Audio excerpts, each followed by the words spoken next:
To save Wei Shu, I ruined my face in the flames. He married me, his eyes red, and promised, "I will never betray you." In our third year of marriage, Wei Shu smiled and forced me to swallow hot coals. "Your face is ruined. What use is this voice of yours?" He entangled himself with the emperor's sister, but threw me into a beggar's den, letting others insult me. Then, he publicly accused me of being so desperate for food that I had lain with barbarians. On my way to the temple to meditate, the emperor's sister pushed me off a cliff, leaving me to die. In this life, Wei Shu is trapped, the palace ablaze. The emperor's sister shrieks at me. "Our imperial sister is always merciful. Why aren't you saving him?" Without hesitation, I kicked her into the fire. "You two share such deep feelings. Surely, it's up to you to save him." Everyone says I'm lucky to have a marriage blessed by heaven. Wei Shu, the jade-faced king of hell in the capital. Yet, he holds a deep affection for only me, Jiang Tingwan. In the unseen darkness, Wei Shu grips my wrist. "Princess, if it hurts, just scream." I swallow the humiliation in silence, for my voice had already been burned beyond recognition by Wei Shu using hot coals. He tightly covered my mouth and nose, but moved his hand when I was on the verge of suffocation. "If not for you, Princess Huaiwei wouldn't be so fearful in the palace." At the mention of Jiang Huaiwei, a flicker of tenderness flashed in his eyes. Sharp pain spread through my limbs. It turns out, my miserable fate today is partly due to my dear imperial sister. I desperately reach out to grab the curtain, but only a dull thud responds. The maid's whispers come from outside the door. "Hush, don't worry. The princess must be throwing another tantrum. The marquis is truly pitiful, stuck with a wife who's turned into a monstrous, fickle creature." Wei Shu smiles as he ties a thin chain around my neck, wrapping it around the bedpost. How pitiful. No one wants to listen to the princess. Who would have thought that the once proud princess of Xining, Jiang Tingwan, is now the hidden shame of Wei Shu's house? For 3 whole years, Wei Shu wove a deep, loving web. He deceived everyone in the capital. He would kneel in the rain at the temple for me when I was ill. He would point his sword at powerful officials in anger for me. Everyone knew the Marquis Wei Shu was deeply affectionate, loyal to me. Until one day, Wei Shu stopped pretending. He deliberately slashed his own face with a knife. When others asked, Wei Shu sighed with a helpless smile. He stammered, "Even if the princess vents her frustration, I am happy to bear it." Everyone avoided me like the plague, secretly sympathizing with Wei Shu's suffering. During these 3 years, due to the terrifying burns on my face, I stayed indoors. I didn't want Wei Shu to be pointed at either, so he refused to attend any banquets. Slowly, everyone forgot that there was once a princess of Xining in the capital. Wei Shu sent away the maid who attended to me, gently explaining, "If I don't serve her personally, the princess will be upset." They called me. "She's using the marquis like a servant, just because he saved her life." Princess Huaiwei and Wei Shu are a match made in heaven. While I lay in the dust, silent for 3 years, my imperial sister Jiang Huaiwei flourished. She stole my poetry and essays, stunning everyone at a banquet. From then on, the world only recognized Jiang Huaiwei, forgetting me, the princess of Xining, Jiang Tingwan. They seemed to forget that, before my face was burned, I was once praised as a hidden gem. Countless nights, Wei Shu pulled my hair, forcing me to kneel in front of a woman's tablet and repent. "Jiang Tingwan, your mother's debt is yours to repay. This is your deserved retribution." The tablet was not of anyone else, but of the emperor's sister Jiang Huaiwei's birth mother, the palace maid Zhao Jinya. Jiang Huaiwei hated my mother, and more than that, hated me for being the only daughter of the late empress, born with noble status. She, on the other hand, was the daughter of a lowly palace maid who had climbed into the emperor's bed after he had drunk too much. Through a red curtain, my marquis and imperial sister were entwined in each other's arms. After a quarter of an hour, Jiang Huaiwei lifted the curtain. She looked down at me, bound and with a blank expression. Jiang Huaiwei, dissatisfied, stepped off the bed and walked toward me. Yesterday was Imperial Sister's birthday. Did Father reward her? I don't think so. Do you think Father has forgotten he even has an Imperial Sister? She covered her mouth in a feigned gasp. I forgot Imperial Sister can't speak anymore. She took a bone hairpin from her head and plunged it into my shoulder. Dark blood poured from the wound, and my face contorted in agony. Jiang Huiwei laughed with glee. This pin was a gift from Imperial Sister. Back then, I thought about how to use it to slowly carve out your flesh. Jiang Huiwei hated me because her mother, Zhao Jinya, had committed a grave crime, punishable by death. The Empress, in her mercy, only exiled her from the palace. But Zhao Jinya hanged herself that night. From then on, the young Jiang Huiwei buried her hatred deep within, enduring it for 10 years, waiting for the right moment to retaliate. Even though the Empress treated her and me equally, she still felt it wasn't enough. After the Empress's death, she shifted that hidden resentment onto me. Jiang Huiwei crouched in front of me, softly listing my crimes. The first crime. The people in the palace humiliated me, yet Imperial Sister turned a blind eye. You must pay with this hand. The second crime. At the Lantern Festival, you let thugs bind me. You must pay with your 3,000 strands of hair. The third crime. You stole my Wei Shu brother. Wei Shu, what should be done to her? With every word she said, Wei Shu looked at her with affectionate eyes.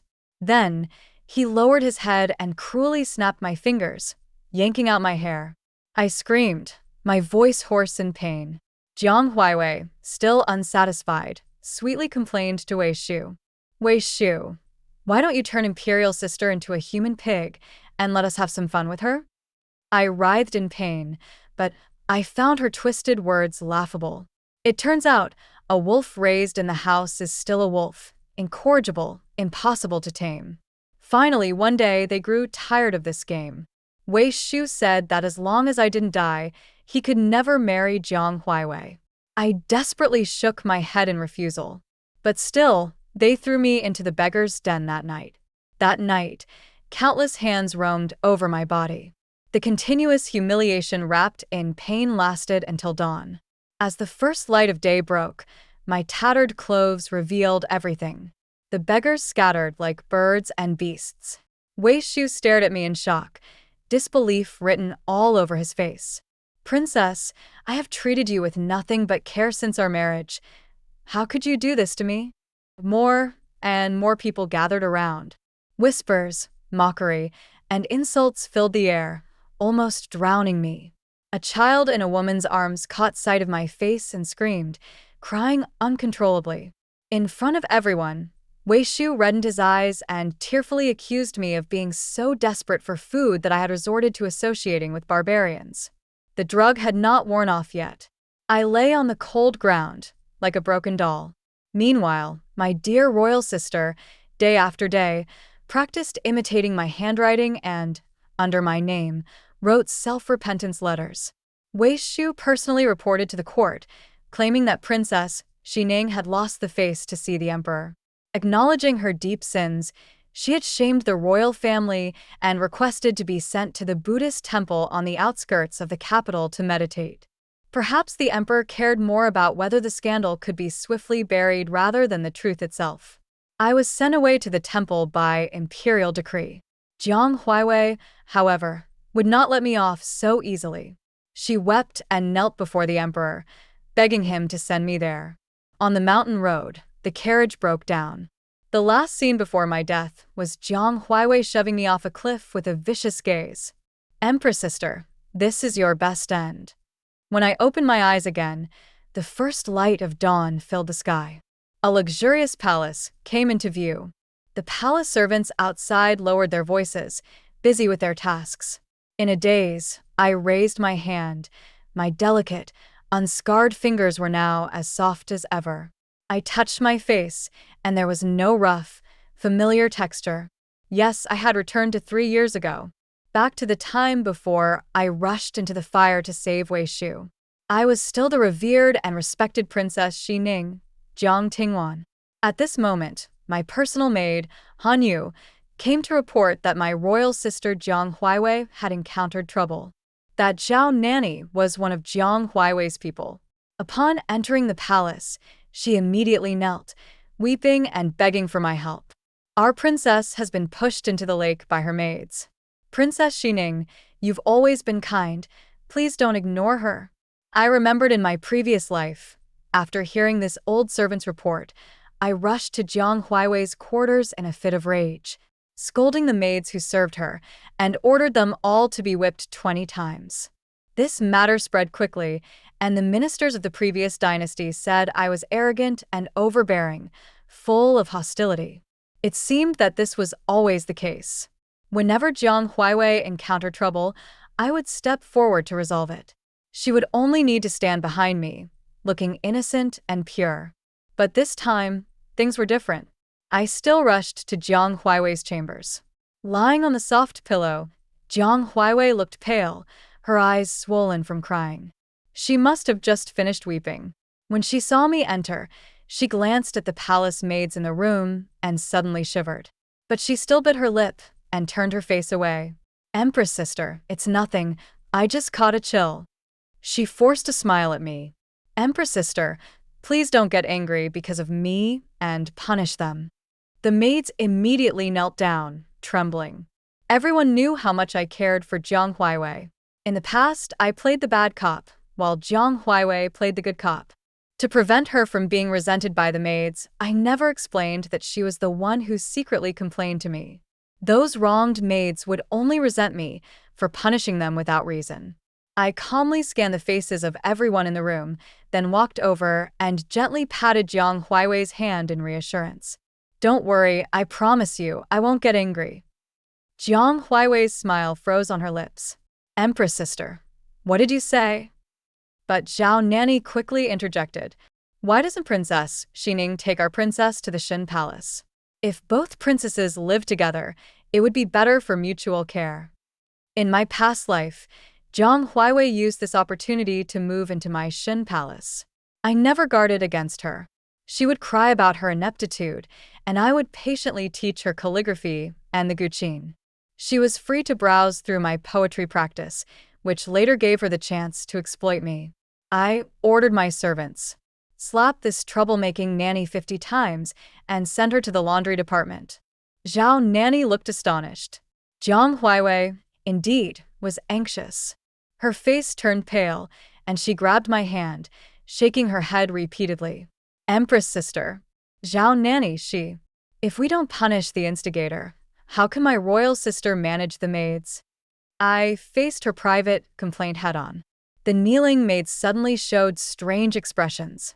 Zhao Nanny was one of the people her mother, Zhao Jinya, had left for her to use. She had always been arrogant towards the maids. After Zhao Nanny was dragged away, crying and howling through her punishment, I waved my hand at the remaining trembling maids. Enough from now on. Serve well. Since Jiang Huaiwei had falsely accused the maids of mistreating her, I might as well make it public. From now on, let them have their fill of bullying. On my way back to my palace, I overheard palace servants gossiping that the 5th prince was practicing at the training ground. In my past life, at this time, court ministers were divided into 2 factions. One faction supported the powerful 2nd prince, while the other supported my 9-year-old 5th prince. Father, now in control of the empire, naturally favored my 2nd prince. But my 2nd prince was a brutal man. 2 years later, when father fell ill, the 2nd prince was put in charge of the country. He would frequently torture his opponents with fabricated charges. At that time, the laws of the Great Zhou dynasty were drastically altered, adding over 180 terrifying new punishments in just 1 year. And my 5th prince, in the 2nd year of the 2nd prince's regency, stood up to speak for the wronged Minister of Justice, Fang Zhaoyu. He was then accused of treason and punished with having his nose cut off, his eyes gouged, and being exiled to the western province. After Fang Zhaoyu's death, Wei Shu gained favor with the 2nd prince for inventing a whole set of cruel tortures for prisoners. His rise was rapid, and he soon took the position of the Minister of Justice. On the training grounds, My young fifth brother tirelessly swung a long sword almost as tall as he was, never seeming to tire. I watched for a long time before handing him some water, when he finally stopped. Don't be in such a rush. You're still young, and learning martial arts is mainly for strengthening your body. My fifth brother had known poetry, books, etiquette, and music since he was 5, and by 7, he had already proposed strategies for dealing with floods. What was most remarkable was his kind heart. If he were properly trained, he would surely become a renowned ruler one day. Unfortunately, he was born in the militaristic Great Zhou, and my father scolded him for only associating with scholars who were of no use to him. My fifth brother looked at me with excitement, tugging at my sleeve and softly saying, "But sister, they say kindness is useless. Only things like attacking cities and fighting battles are what royal children should focus on." The eldest prince died on the battlefield, the fourth prince broke his leg in a fall, and now my fifth brother was being influenced by such ideas. All of this couldn't be explained as mere coincidence. On the battlefield, generals are the ones who attack cities and take over land. You just need to be the strategist, understanding people, and using them wisely. I bent down to his level, looking him in the eye. Brutal tactics can expand territory, but right now, Great Zhou has been in constant war for years, and the people are exhausted. The countries of Wu and Chun are even considering peace talks. What we need now is a compassionate ruler, not a war criminal. After hearing people around my fifth brother discussing matters, I learned that the second prince had submitted a report this morning, blaming the commander of the Imperial Guard, Sun Bingyu, for the assassination attempt on my father during his winter hunt 3 days ago. He wanted to strip him of his position. Sun Bingyu was my fifth brother's uncle, and this move wasn't just about punishment, it was about seizing control of the Imperial Guard for himself. I went to the Qingda Hall to see my father.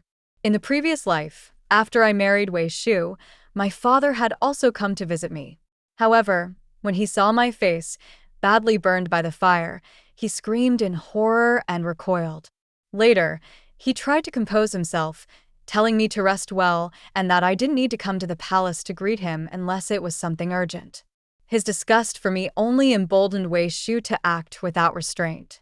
At that moment, I understood that my father's affection was only built on the fact that I resembled my late mother, and once my face was ruined, everything was lost. How much could he truly have loved my mother? The former court and the harem were intertwined, and my father merely used his reminiscence of my mother to keep the position of the empress at stake, causing factions to vie for power. All these years, my father had faked his deep affection so well that he even believed it himself. Every time he saw my face, it seemed to bring back memories of the past.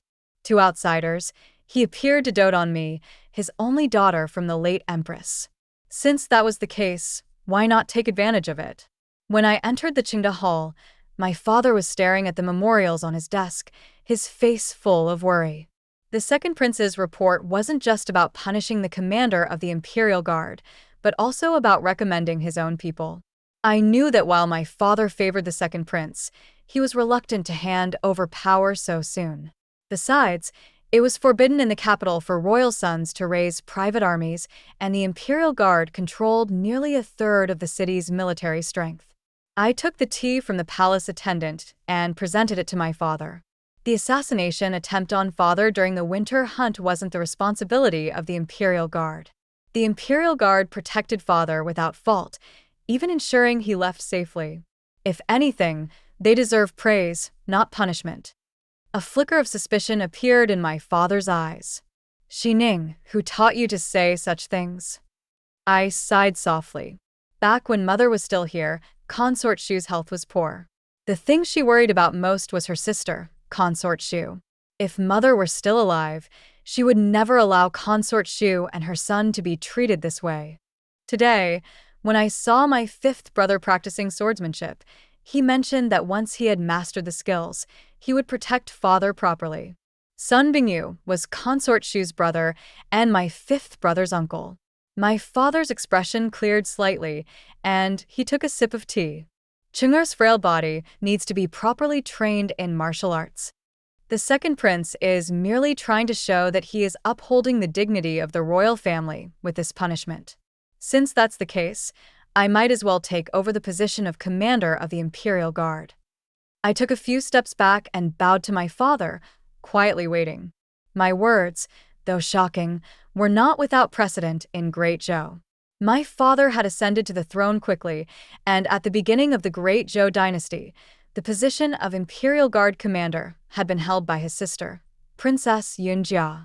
Later, when the situation settled, Princess Yunjia had relinquished the position and devoted herself to Buddhism, leaving politics behind. For a moment, my father stared at my face intently.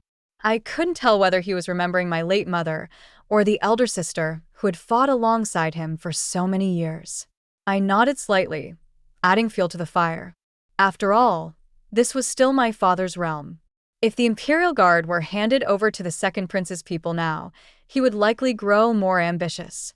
Since my mother was already gone, I, who had no connection with the court, had never engaged in factional struggles, and had been living in the inner palace for a long time, could take charge of the Imperial Guard. In name, it was a good title, but it would still be under my father's control. Finally, my father smiled with satisfaction. Xining, you're old enough to open your own residence. The moment I returned to my palace, the imperial edict arrived at Qingda Hall. Sun Bingyu was demoted to vice commander, and I was appointed as the temporary commander of the Imperial Guard. This caused a stir in the court, and the officials were surprised that the emperor would bestow such an important position to a woman, allowing her to handle such a critical matter. But those with insight already began to consider the emperor's intentions. As expected, at dusk, the second prince barged into my palace. He hadn't even become the crown prince yet, but he was already acting as though he was the heir. "Jiang Tingwan, are you going to oppose me as well?" he said. He knocked over the tea and snacks on my table with a wave of his hand. I remained calm, my gaze steady. The second prince hadn't thought about when I'd ever cared about these matters of violence. But as soon as Sun Bingyu was involved, my elder brother tried to seize control of the Imperial Guard. His actions were too obvious, and if my father had truly granted his wish, people with ulterior motives would surely stir trouble. I planted a thorn in his heart. For a long time after, my second brother would always wonder who those ulterior motives referred to. I was only a princess, uninterested in court politics. But my elder brother was eager for power, so why the rush? The second prince wasn't sure whether this was a test from my father. He could only angrily leave, shaking his sleeve. A while later, the Lantern Festival was approaching. In my past life, it was at this time that Jiang Huawei used the excuse of buying lanterns and got separated from the crowd. She then staged a kidnapping. I searched for her extensively, but found nothing. On my way to report to the capital prefect, I encountered Wei Shu, who was escorting my royal sister, appearing on Qingjing Long Street. The day before the Lantern Festival, Jiang Huawei indeed came to see me. "Royal sister, Huawei has rested for some time and is now in good health. I've heard that the Lantern Festival in the streets does not impose curfews, so I would like to see it." She was intent on repeating her plot, staging another act. I naturally cooperated fully with her. "All right, since you want to go, I'll accompany you." That day, we changed our outfits. On the long street, the lights were dazzling. Jiang Huawei indeed used the excuse of buying lanterns, and amidst the bustling crowd, in the blink of an eye, she vanished without a trace. "Royal sister, that rabbit lantern is so beautiful. Wait for me, I'll buy two, one for you and one for me." She smiled sweetly, her tone innocent and carefree, making it hard to see any flaw.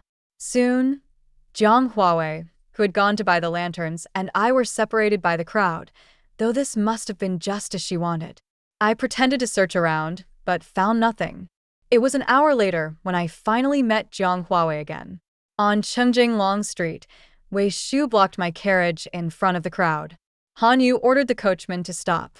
I sat in the carriage, watching Jiang Huawei, in tattered clothes, leaning weakly by Wei Shu's side, her long eyelashes trembling pitifully.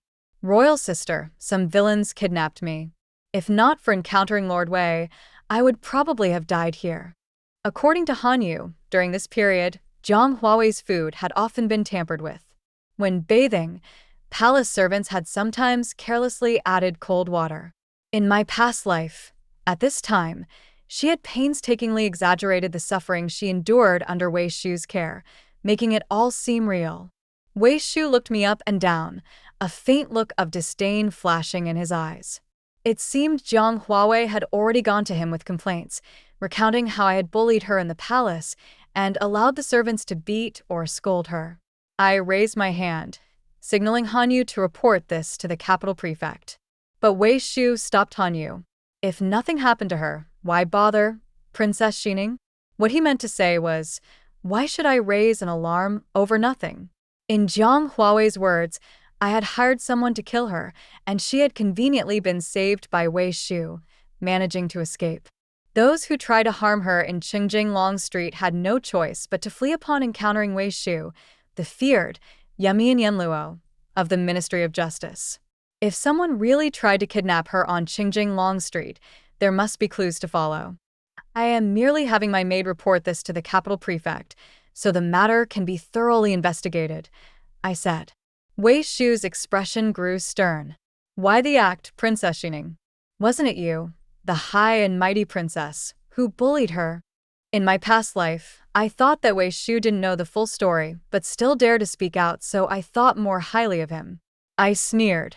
As the head of the Ministry of Justice, shouldn't you be thinking of how to uncover the culprits quickly?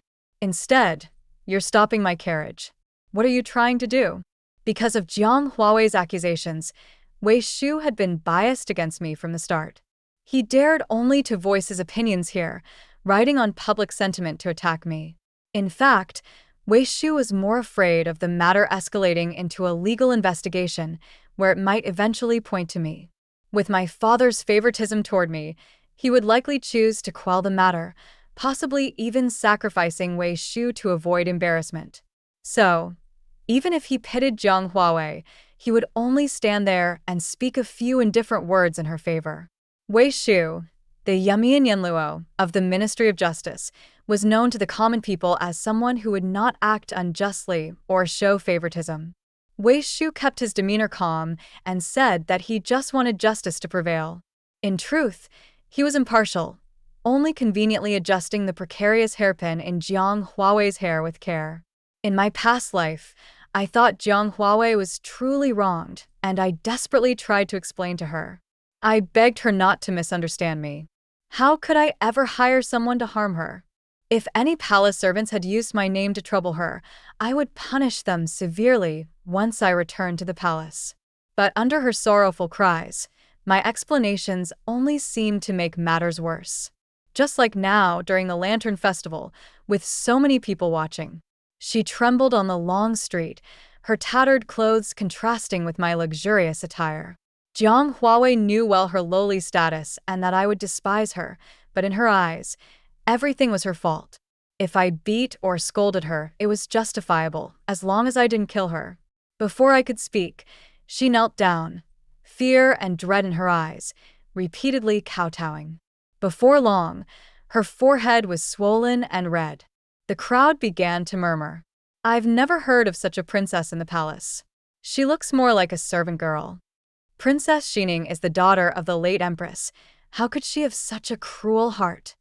In my past life, when facing Jiang Huawei's cries, I explained again and again, but no one believed me. People thought I was jealous of this Huawei princess, bullying her, and even going so far as to attempt to kill her outside the palace. I walked past her, raising my voice. You claim to have been wronged, so I punished the head maid of your palace. You say that father doesn't care about you, but I've given you all the rare treasures from my palace.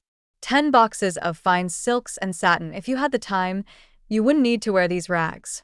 But next time, when you leave the palace in old clothes, remember to change your shoes, so my supposed bullying will seem more believable. I mocked her, watching as her eyes flickered nervously, instinctively hiding her golden-threaded embroidered shoes beneath her skirt. Someone in the crowd immediately pointed at Jiang Huawei, exclaiming, She still has Dongju inlaid on her shoes. I said slowly. Indeed, I don't like you. A princess should have the bearing of one. You're always crying and feeble, not even able to take care of yourself. You're a disgrace to the dignity of the royal family. I got off the carriage, removed my cloak, and draped it over her shoulders. As I bent down, I whispered to her, with such weakness, how do you expect to marry into Wu Kingdom? She raised her eyes, exclaiming, Wu Kingdom? I quickly denied it. What Wu Kingdom? At this moment, the Wu Kingdom delegation had already arrived in the capital. The Wu Kingdom was remote, a cold and desolate land, and its strength could not be compared to that of the Zhou or Qin kingdoms. It was said that the elderly monarch of Wu Kingdom, over 60 years old, wished to marry a princess from the Great Zhou to form an alliance between the two countries. But in the previous life, at this time, the Great Zhou believed that the war with the Qin kingdom was advantageous for us, and the military generals had long been dissatisfied with the repeated border disturbances by the Wu kingdom in the southwest. They refused the marriage proposal from the Wu kingdom. As for having Jiang Huaiwei marry the Wu kingdom, that was completely fabricated. I lied to her. My deliberately lowered voice might have fooled others, but it still reached Wei Shu's ears. When it came to court politics, he didn't dare openly challenge me in front of others. However, it seemed he had completely believed Jiang Huaiwei's previous complaints. The expensive embroidered shoes made Jiang Huaiwei's earlier words suspicious in everyone's minds. Jiang Huaiwei, filled with shame and indignation, fainted promptly. I had the guards send her back to the palace. As for me, I returned to the palace in a separate carriage with Han Yu. On the way back, however, I inadvertently spotted a figure. I wasn't sure. Han Yu, is that the Criminal Ministry's assistant minister, Fang Zhaoyu? I had only seen this person from afar at a royal banquet held by Father Emperor. Fang Zhaoyu was quite tall, standing about 9 feet, with a somewhat pudgy build and a 3-inch-long beard, which made him stand out in the crowd. I remember him because in the previous life, before I married Wei Shu, Fang Zhaoyu had been imprisoned for plotting treason after evidence of sedition was found in his household. Fang Zhaoyu was a tough character. He had endured 2 years of intense torture in the imperial prison. Wei Shu had personally tested his newly developed 39 types of torture devices on him. Yet he still refused to confess. It wasn't until the 5th prince's eyes were gouged out and his nose cut off and sent into exile to the western province that Fang Zhaoyu cried out in the prison, "The fate of the Great Zhou is over." Then, in anger, he slammed his head against the wall. I whispered to Han Yu and instructed him. Then, I donned my veil and went to a nearby tea house to wait. I had Han Yu relay a message to him. "Your little sister is fighting with a dog." He angrily chased Han Yu down 2 streets. After circling a few blocks, he finally caught up with us at the tea house. Fang Zhaoyu wiped the sweat from his brow, and when he saw me removing my veil and sitting at a small table, surprise flashed in his eyes. I seem to have never offended Princess Xining. Why is the princess playing such tricks on me? I handed him a piece of paper. It was clearly the case he had been secretly investigating. "How does the princess know of this?" he asked.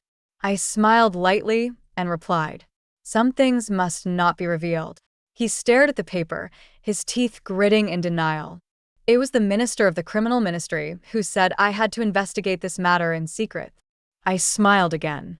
"Then only you and the minister of the Criminal Ministry know about it."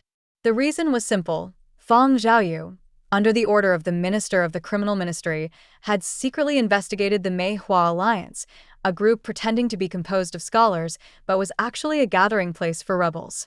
The seditious evidence he secretly collected from the Mei-Hua Alliance was mostly ensigned and stored in his own residence, waiting to be used to arrest them once they had enough proof.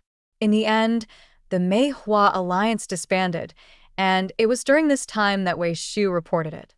Fang Zhaoyu's residence was searched, and large amounts of evidence of treason were found. The minister of the Criminal Ministry flatly denied ordering Fang Zhaoyu to investigate the matter. Fang Zhaoyu had also been under Wei Shu's command, and for years, Wei Shu had been oppressed by him. After Fang Zhaoyu was imprisoned, Wei Shu spent his days studying the torture techniques, calling them tools to pry open the mouths of traitors. In the previous life, Wei Shu claimed he had already aligned himself with the second prince.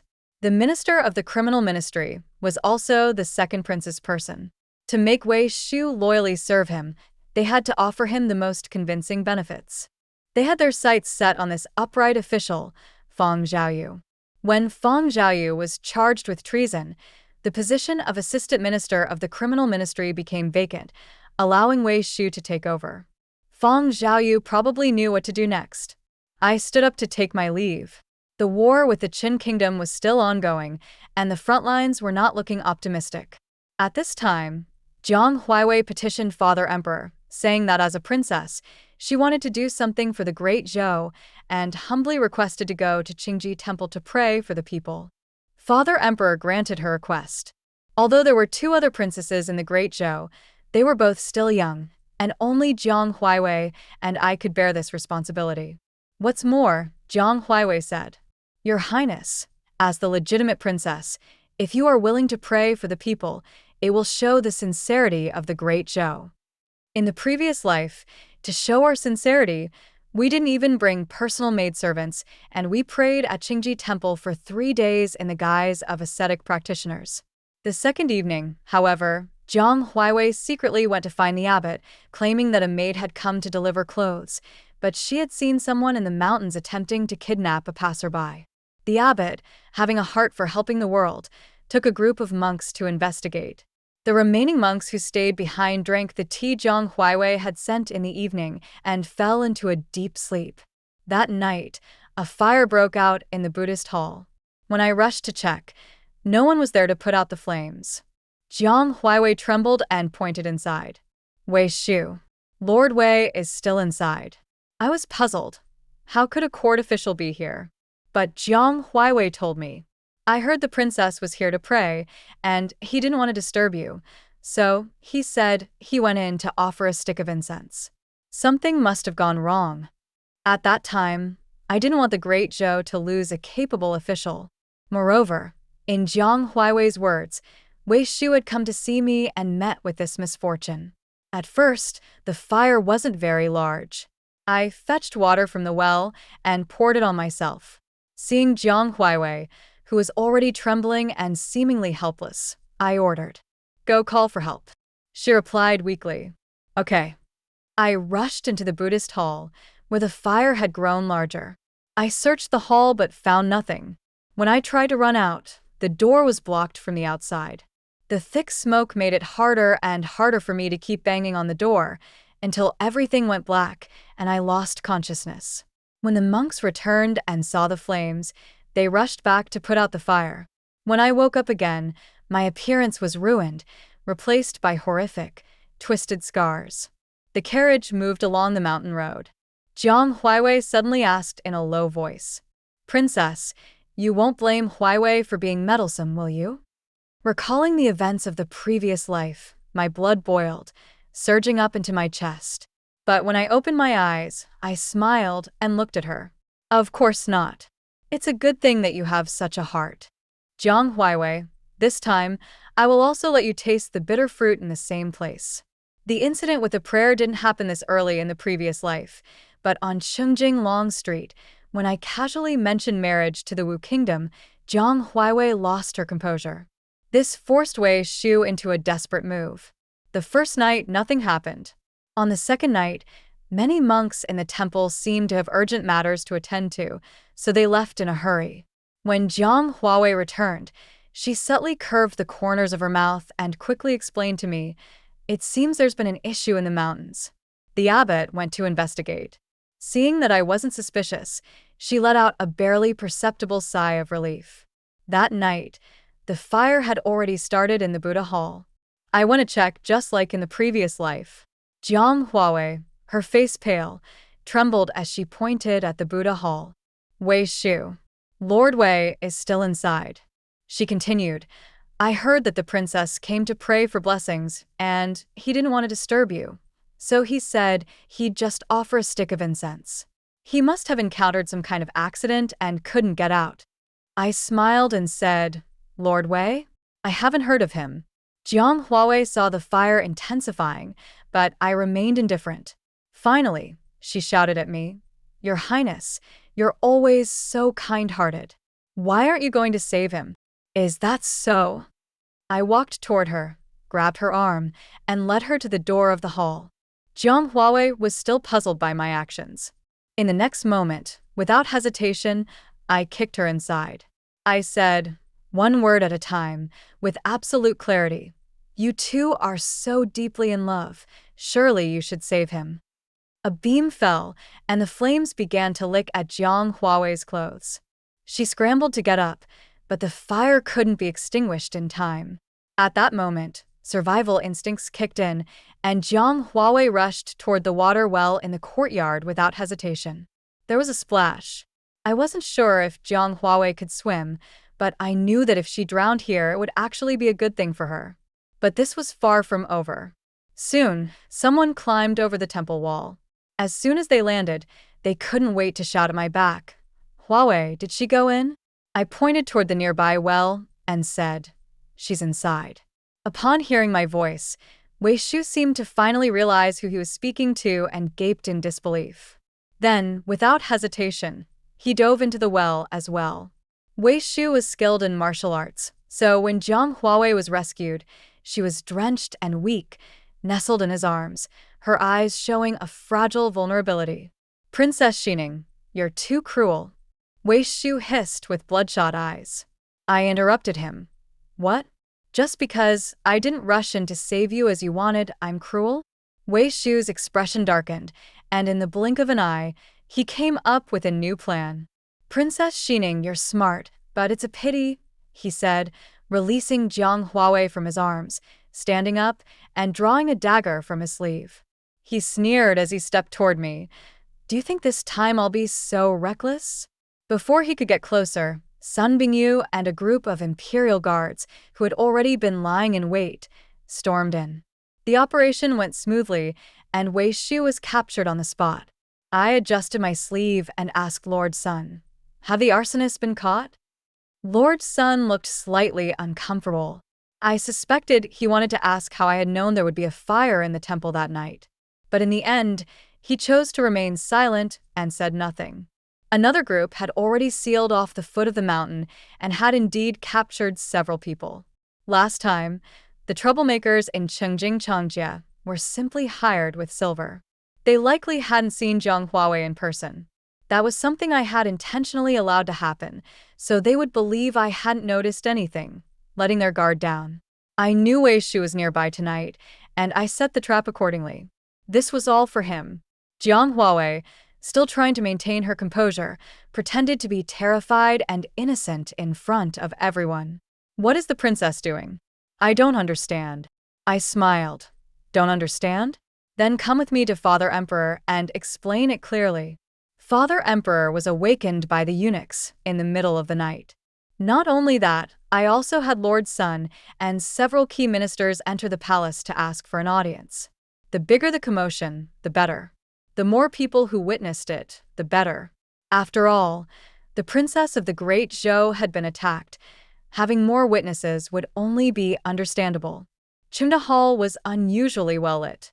The assassination plot against me was undeniable in the eyes of all who were present. But Jiang Huawei was unwilling to go down without a fight. She got in front of me and bowed deeply to Father Emperor, offering a great salute. "Huawei has to report that the princess has treasonous intentions, that she has been secretly in contact with the people of the Wu Kingdom, and even planned to kill me to silence me." Her face was covered in dust, her clothes drenched, and she looked pitiful. It made her words seem just a little more believable. It seemed like this was a plan Wei Shu had shared with her. But if it weren't for the failure at the Buddhist temple, she wouldn't have revealed her trump card so soon. I smiled and turned to slap her across the face. The sound of Jiang Huawei's shrill cry echoed in the hall. "Your Highness, Father Emperor is still here, and you are so eager?" Father Emperor indeed became angry. "Xining, I am still here, and you wish to harm your own sister in front of me?" During this time, I had been frequently entering and leaving the palace due to the matter of setting up my mansion. But I had begun to suspect that someone had been following me. I was merely the nominal commander of the Imperial Guards, but Sun Bingyu didn't blame me for taking his position. Instead, he reminded me to be cautious. On Chengjing Chongjia, I intentionally let it slip that I wanted to marry Jiang Huawei off to the barbarian land of the Wu Kingdom. With this groundwork laid, Wei Shu and his allies would naturally believe I had already colluded with the Wu Kingdom's delegation. Earlier, when I was in Qingda Hall, requesting the position of Imperial Guard Commander, it now seemed more plausible. All the surveillance over these days had shown them exactly what they wanted to see: a secret meeting with a middle-aged man at an inn. This was something I had deliberately let Wei Shu's men see. Jiang Huawei repeated every word Wei Shu had told her, without missing a single detail, and reported it to Father Emperor in the hall. She even claimed that she didn't stop me because she didn't want to alarm anyone. She gazed at me with disappointment in her eyes. "Your Highness, don't blame me. You are the one who started this. We were once of the same roots. Why be so quick to harm each other? You are not worthy of saying this to me." The emperor, sitting on the high throne, finally became enraged. The accusation of conspiring with the kingdom of Wu made him immediately discard any lingering affection for the late empress. "Xining, I have truly spoiled you too much." I calmly bowed and firmly replied, "The man I met at the inn was not from the kingdom of Wu, but someone who had been threatening me for a long time." At my words, all the ministers who had been hesitant now turned their attention toward me. This person, I do not know who he was working for, came to blackmail me. I had already paid him 1,000 taels of silver, but it seems this matter couldn't be hidden any longer. With the ministers' curious gazes upon me, I began to reveal a deep palace secret. Jiang Huaiwei is not the emperor's child. I continued. Years ago, the palace maid Zhao Jinya had an affair with a guard. Later, when the emperor was drunk, Zhao concealed this. However, the incident was eventually discovered by the empress's people, and at that time, Zhao Jinya had already given birth to Jiang Huaiwei. The empress, feeling pity for the innocent child, wanted to execute the guard and expel the Zhao mother and daughter from the palace. But Zhao Jinya, to protect the guard, chose to hang herself. Before her death, the empress confessed everything to me. I originally wanted to cover this up, not betraying the empress's trust. But Jiang Huaiwei, you chose to ally with an outsider and try to bring me down? I glanced at the crumpled Jiang Huaiwei on the floor, her hollow eyes mumbling. Impossible, you're lying? Over the years, Jiang Huaiwei's hatred had been built on the fact that my mother's mercy had led to her biological mother's death. But now that the truth was revealed, who should she hate now? In the side hall, the middle-aged man was brought in, his head covered. He was still cursing loudly. "Princess Xining, you'd better listen to me and hand over the banknotes. Otherwise, your good sister's reputation will be ruined." "You're so stupid, thinking I have a close relationship with Jiang Huaiwei." I had learned this from an old palace maid. That guard, after fleeing, bragged drunkenly to his close friend about sleeping with the emperor's woman. His friend had encouraged him to use this as a means of profit. He also suggested that he threaten me. This man, believing I already knew about it, risked committing treason by helping Jiang Huaiwei cover up the truth. He had come to the capital, trying every way to meet me, and of course, I had indulged his wishes. Humans are all insatiable. At first, I pretended to be threatened and gave him 100 taels. He, already in debt from gambling, squandered it all and asked for 1,000 taels. He then threatened me. I have nothing to lose. I've already lived my life. This matter, known by the elderly who had served my late mother, could be testified by those who had witnessed it. The emperor coughed up a large pool of blood. Jiang Huaiwei's affair soon caused a stir throughout the capital. The emperor fell ill from anger, and naturally, Jiang Huaiwei met a tragic end. Daring to make such an accusation against the emperor, the guard was torn apart by horses. As for Jiang Huaiwei, she was thrown into the wedding, a place for those who had committed grievous offenses. The moment she entered, she wailed, wanting to end her life. But she was no longer a princess, and no one sympathized with her. There, Jiang Huaiwei experienced true hell. The palace servants who had once humiliated her were nothing compared to what she now faced. After 2 days, Hanyu came to tell me that Jiang Huiwei had died. She died mysteriously, her body found near a well, covered in wounds. I felt nothing and had no intention of pursuing the matter. The arsonists captured from the Buddhist temple were all loyal to Wei Shu. Under interrogation, they even revealed how his master had colluded with the Minister of Justice to frame the minister's assistant, Fang Xiaoyu. Now it was time for Wei Shu. In the previous life, he had invented 39 forms of torture. Under his methods, countless wrongful convictions had been made. Wei Shu had climbed his way to the position of Minister of Justice through this dark path. Very well, Wei Shu, now you shall taste the suffering of your own creations. It was not yet time for him to present the tortures to my second prince brother. Those authorized by the emperor searched Wei Shu's residence. I had provided a bit of gold and silver, and they indeed found blueprints for instruments of torture in his study. I hired artisans to craft the devices from the blueprints overnight. The artisans worked fervently, thinking they were doing this for the court. The next day, all the instruments were used on Wei Shu. Behind a prison door, I heard the most beautiful screams in the world. Wei Shu, his eyes bloodshot, glared at me. Jiang Tingwan, even if I die, these tortures will still be the innovations of the Ministry of Justice, and they will be recorded in history. Did Wei Shu confess? He had no strength left. The mangled figure still let out an unbelieving sound. What do you want me to confess? Of course, it didn't matter. I wouldn't tell him. I smiled at him.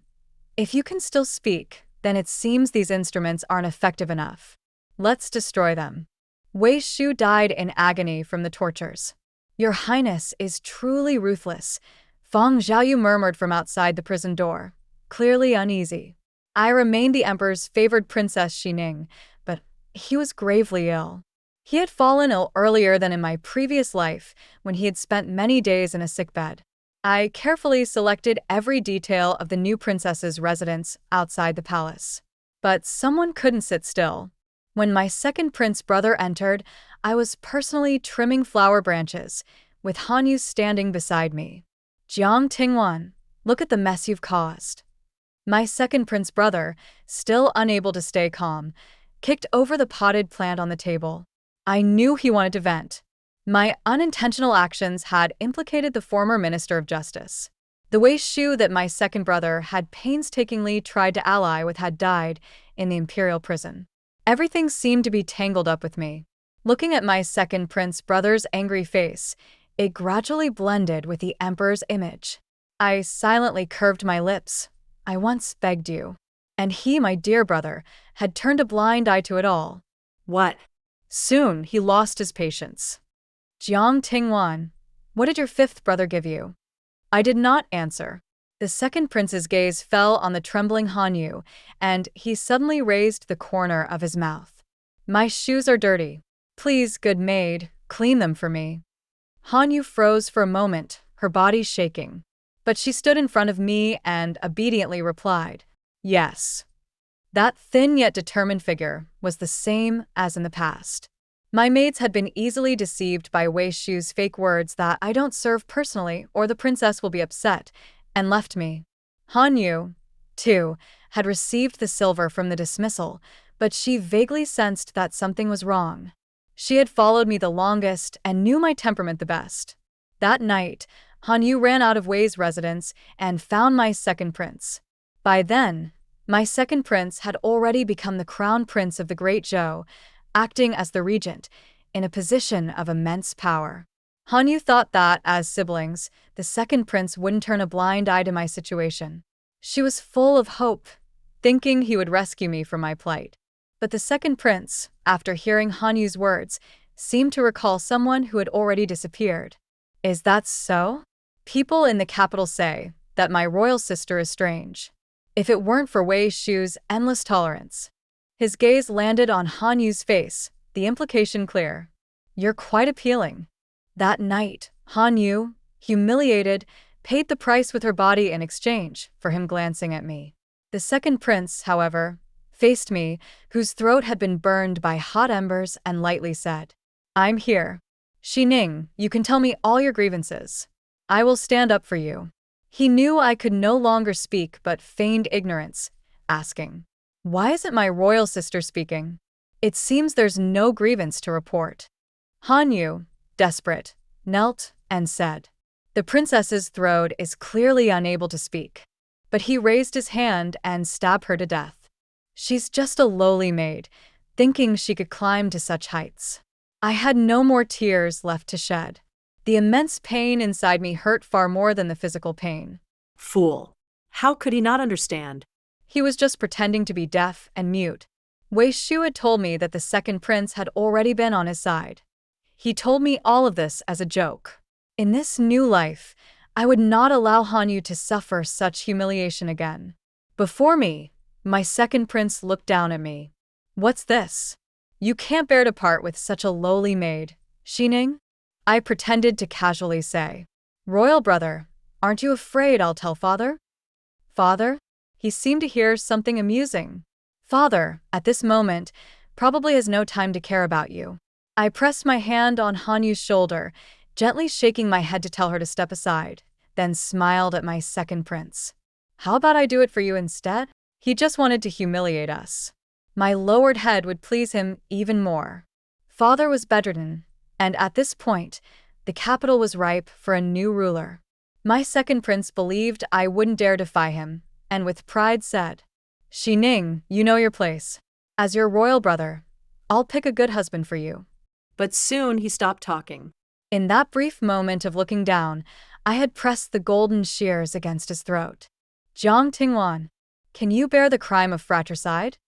I said nothing more but swiftly and decisively drove the blade into his throat. He fell to the ground, blood spilling from his mouth uncontrollably. I looked down at the limp body on the ground. Go on, second brother. Why aren't you speaking? Lost your voice. His pupils expanded, and he opened his mouth, silently asking, how dare you? I looked at him innocently. Second brother, how could I, a mere woman, ever be a match for a skilled royal brother like you? It was clearly an assassin attack, and my royal brother died protecting me at their hands. Look how kind I am. I gave him a heroic death, protecting his sister. My second brother died with hatred in his heart. Perhaps he never understood why the once obedient princess, who followed the rules, could and dared to kill her brother. I washed the blood from my hands in the basin. Han Yu cried, her voice hoarse. What should we do, princess? How could this happen because of Han Yu killing the second prince? I shook my head. Not just for you, but for the thousands of people in Great Zhou. Having lived again, besides seeking revenge, I would also seek a wise ruler for Great Zhou and bring peace to the people. In the court, I claimed it was an assassin attack that caused the second prince's tragic death. Naturally, those who supported the second prince didn't believe it. Many speculated that I had killed my brother. To my surprise, Sun Bingyu, a capable man, stood out.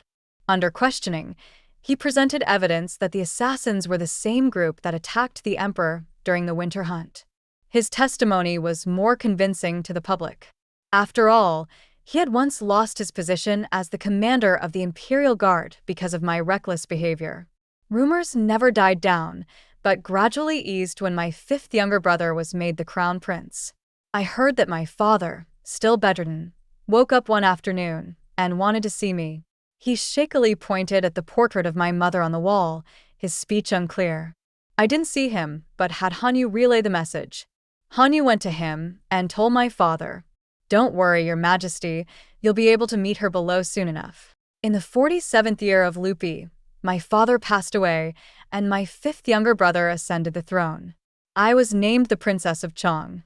In fact, my fifth younger brother wanted me to be the first regent princess of Great Zhou. But I didn't deceive my dead second brother. I truly didn't enjoy politics.